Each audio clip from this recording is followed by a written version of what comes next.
Hello everybody, welcome to mystic motivation 1111। मेरा नाम राबिया सलीम है और आज का हमारा टॉपिक है एक्स गॉट मैरिड। सो अगर आपके एक्स शादी कर चुके हैं तो क्या तब वो आपको वापस मिल सकते हैं या नहीं मिल सकते हैं? क्या इस सूरत में नो कांटेक्ट वर्क करेगा या नहीं करेगा? इसके ऊपर हम बात करेंगे आज के वीडियो में।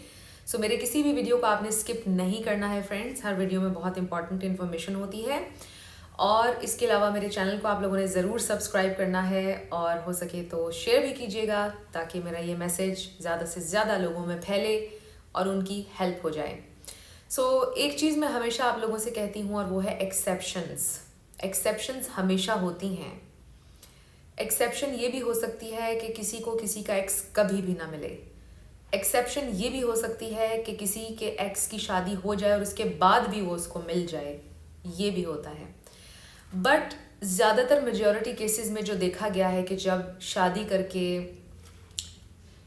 कोई चला जाता है एक्स तो वो कभी वापस नहीं आता है। बहुत कम ये देखा गया है कि शादी के बाद एक्सेस वापस आते हैं, तो वो एक्सेप्शंस हैं, राइट।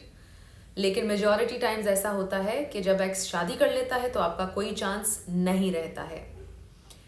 शादी करने के बाद एक्सेस अगर आपको रीच आउट करते हैं तो उसमें बहुत सारी वजूहात होती हैं। या तो वो अपनी मैरिड लाइफ से खुश नहीं होते हैं, उनके और नेगेटिव रीजंस हो सकते हैं आपसे कनेक्ट करने के, वो सेटिस्फाई नहीं होते हैं अपनी उस शादी से, इसलिए वो आपको रीच आउट करते हैं। जैसे एक्स की फ्रेंडशिप को कभी एक्सेप्ट नहीं करना चाहिए क्योंकि उसके पीछे उनके बहुत नेगेटिव रीजंस होते हैं, बहुत ही बैड रीजंस, सेल्फिश रीजंस होते हैं जिसकी बुनियाद पर वो आपसे फ्रेंडशिप का बोलते हैं। उसी तरह से जब आपके एक्स की शादी हो जाए तब आपको उनसे किनारा कर लेना चाहिए क्योंकि आप बहुत ज़्यादा हर्ट होंगे इस सिचुएशन में। इस सिचुएशन से रिलेटेड एक पूरा कमेंट है, रियल कमेंट, आप लोगों में से ही किसी का था और वो मैं आज की वीडियो में शामिल करने लगी हूँ। तो शुरू करते हैं। मैम, मैं मूव ऑन कर ही रहा था नो कांटेक्ट को फॉलो किए हुए, तो उसने टिकटॉक से अनब्लॉक करके मेरी वीडियोस लाइक की। इससे ये भी आपको पता चल गया कि नो कांटेक्ट वर्क करता है। और फेक अकाउंट से भी प्रोफाइल डेली विजिट करते हैं। अब 2 वीक्स हुए हैं, वो फिर से गायब हैं। ना प्रोफाइल विजिट ना कुछ, व्हाट्सएप से ब्लॉक हूँ स्टिल। और पार्शली उन्होंने अनब्लॉक किया, हर जगह से अनब्लॉक भी नहीं किया, गेम्स चल रही हैं। इस तरह से आपके एक्सेस ट्रिक करते हैं आपको ताकि आप नो कांटेक्ट ब्रेक करें। And she was married and मैंने उनके हस्बैंड को बता दिया तो after breakup because she cheated on me. ओहो, ये आपने अच्छा नहीं किया, but no problem, we don't जज। जब उनको लगा ये मेरे पीछे पागल है, उसने छोड़ दिया और हमारा 6 years का रिलेशन था, लेकिन मैं इंटरेस्टेड नहीं था। 6 years उसने लगाए मेरे पीछे, पागल थी। अब जब मैं सिंसियर हुआ वो 3 month बाद गायब हो गई। अब आफ्टर 6 month बहुत मुश्किल से रिकवर किया था। उसके बाद why she is coming to my profile, और क्या मैं उनको ब्लॉक कर दूँ? क्योंकि मैं कंफ्यूज्ड हूँ कि उनको लाइफ में कैसे लाऊं। अगर लाया तो मैं नहीं रह सकूँगा और अकेले भी नहीं रह पा रहा। अब फिर से वही हाल है जो 6 month पहले था, बट ये ऑनलाइन रिलेशनशिप था, जस्ट हम मिले भी नहीं कभी। ऑल राइट, अगर आप मिले होते, 6 years का आपका रिलेशनशिप होता तो आप उनकी शादी को मैं रीबाउंड तस्वुर करती। बट ये जो आखिर में आपने डिटेल बताई है कि ये सिर्फ एक ऑनलाइन कनेक्शन था, तो फिर शादी को मैं रीबाउंड नहीं कहूँगी। बट स्टिल मैं ये कह सकती हूँ कि वो आपकी प्रोफाइल विजिट कर रही हैं, ब्रेड क्रम्बिंग कर रही हैं, देख रही हैं। इसका रीज़न ये हो सकता है कि शी स्टिल वांट्स कि आप चेज़ करें उनको, इसलिए उन्होंने डायरेक्टली आपको मैसेज नहीं किया या कॉल नहीं किया। बिकॉज कोई इंसान कितना ही अच्छा क्यों ना हो, लोगों को पसंद आती है ये बात कि कोई उन्हें चेज़ कर रहा है। चाहे कोई इंसान बहुत अच्छा हो नेचर का, लेकिन कांस्टेंट वैलिडेशन जब कहीं से मिल रही होती है तो लोगों को पसंद आ रही होती है।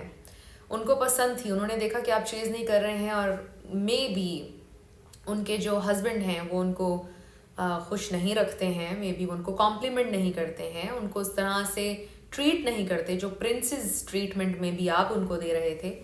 और उस वैलिडेशन के लिए वो आपके अब सोशल मीडिया पर घूम रही हैं। सो इसमें मेन रीज़न मुझे सिर्फ मैनिपुलेशन नज़र आ रहा है कि वो आपकी वैलिडेशन चाह रही हैं इस वक्त, बिकॉज उनको उनके हस्बैंड से नहीं मिल रही।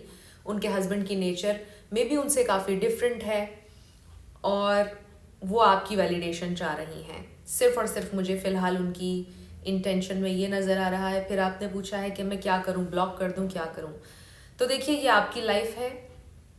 मैं आपको यही सजेस्ट करूंगी कि आप नो कांटेक्ट को ब्रेक ना कीजिएगा। ब्लॉक अगर आप करना चाहते हैं तो आप कर दें, because I don't feel in this situation कि वो आपके पास वापस आएंगी कभी, बिकॉज आप लोग कभी मिले भी नहीं हैं, तो ऑड्स आपके बहुत कम हैं उनको अपनी लाइफ में वापस पाने के, because she is already married. Again, exceptions इस दुनिया में है। मैं हमेशा कहती हूँ 100% कोई फिगर नहीं होता। सो मेरी बातों को समझना है आपने, अपनी तरफ से कोई बात नहीं बनानी है।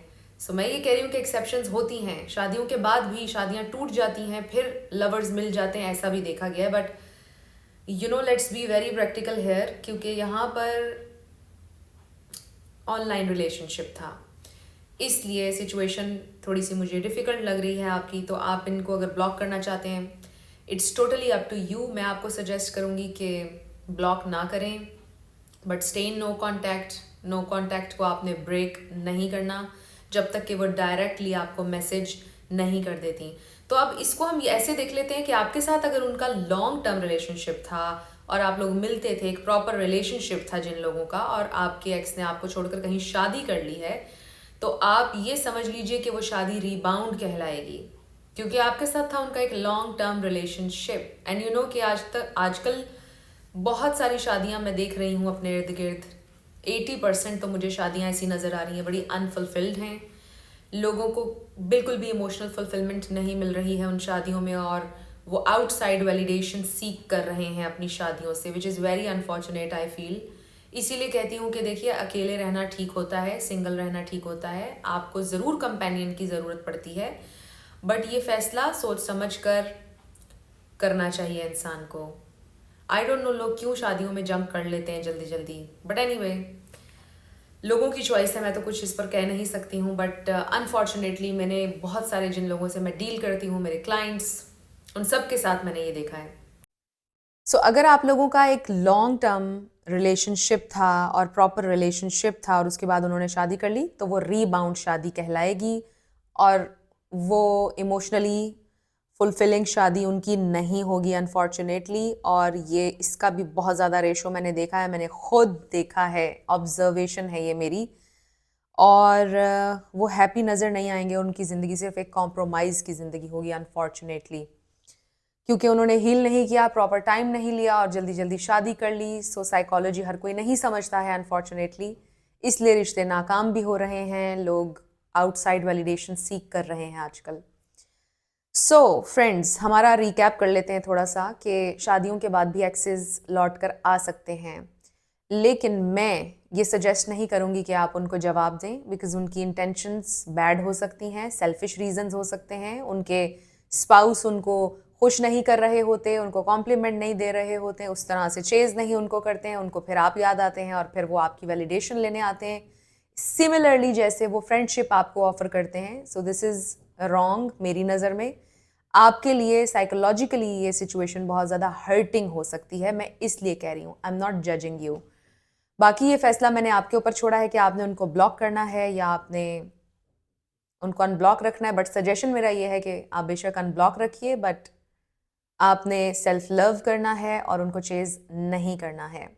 सो आई रियली होप कि ये वाला वीडियो आप लोगों के लिए हेल्पफुल रहा, और अगर रहा तो मुझे आपने बताना है कमेंट सेक्शन में। मैं मिलूंगी आपसे नेक्स्ट वीडियो में। Take care, bye bye.